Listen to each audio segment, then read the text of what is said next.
Letter to God. G. L. Fuentes. About the author. The author of the story, A Letter to God, is G. L. Fuentes. He was one of the greatest writers of that time. He was a Mexican poet, novelist, and also journalist. The story revolves around the idea of having unquestionable faith in God. The story here is the one taking place in a Latin American country. Lencho, a farmer, who is the protagonist of the story, writes a letter to God. In the letter, he seeks help from the Almighty as he discovers his entire crop yield has been destroyed by a devastating hailstorm. Although his wishes get fulfilled partially, if not completely, he remains ungrateful in the end. Moreover, he questions the honesty and modesty of the postmasters. However, these were the only beings who actually helped him with money in the name of God.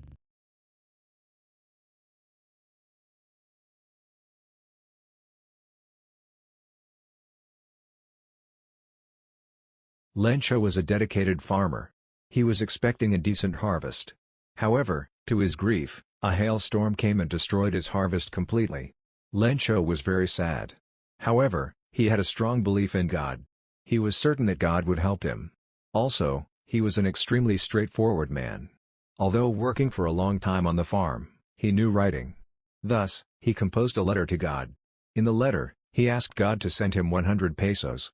At that point, he went to the post office and put his letter into the post box. The postman removed the letter from the letterbox. He read the address on it and laughed very much. Also, he rushed to the postmaster and demonstrated to him that strange letter. Moreover, the postmaster also laughed in the same way when he saw the address of God. However, on reading the letter, he got very serious. He lauded this man who had unquestioned faith in God and decided to help him in terms of money. He asked the employees of the post office to give charity. Moreover, he gave a part of his salary too. However, they were able to collect only a little more than 50 pesos as requested for by Lencho. The postmaster put the money in an envelope. It was addressed to Lencho. On Sunday, Lencho once again came to the post office. He asked if there was a letter for him. The postmaster took out the letter and handed it to Lencho. Lencho was not surprised after seeing the money. But when he counted the money, he became angry on God. He was sure that God could not have made a mistake. He took paper and ink and wrote one more letter to God. Then he put it into the letterbox. After Lencho had left the place, the postmaster and the employees read the letter. In it, Lencho had complained to God that he had received only 70 pesos. Also, he requested God to send him the rest of the money this time.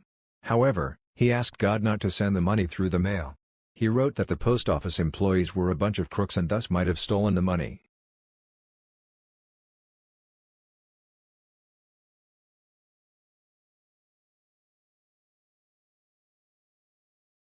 In the chapter, A Letter to God, we learned that faith in God has the power to move mountains and satisfy our needs. However, it should also be noted that humanity also prevails in the midst of one's faith in the Almighty.